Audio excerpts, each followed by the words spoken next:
AP రైతులకు కూటమి ప్రభుత్వం శుభవార్త చెప్పింది. అన్నదాత సుఖీభవ నిధుల విడుదలకు సంబంధించి కీలక ప్రకటన చేసింది. మార్చి 13న సీఎం కిసాన్ అన్నదాత సుఖీభవ పథకానికి సంబంధించి మూడో విడత విధులను విడుదల చేయబోతున్నట్లు ప్రకటించింది. ఈ మేరకు సర్వం సిద్ధం కూడా చేసింది. మార్చి 13న అస్సాం గౌహటిలో జరిగే కార్యక్రమంలో ప్రధానమంత్రి నరేంద్ర మోదీ పాల్గొని పీఎం కిసాన్ నిధులు విడుదల చేస్తారు.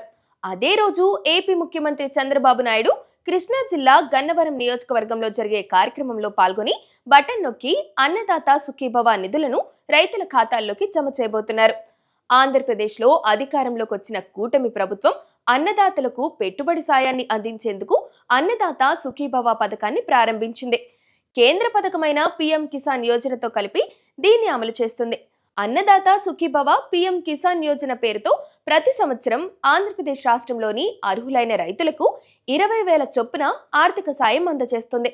ఈ మొత్తం 20,000 రూపాయల్లో పీఎం కిసాన్ యోజన ద్వారా కేంద్రం ఇచ్చే 6,000తో పాటుగా అన్నదాత సుఖీభవ పథకం ద్వారా మరో 14,000 కలిపి మొత్తం 20,000 రైతుల ఖాతాల్లో జమ చేయబోతున్నారు. పీఎం కిసాన్ మాదిరే ఏటా 3 విడతల్లో ఈ నిధులను రైతుల బ్యాంకు ఖాతాల్లో జమ చేస్తున్నారు.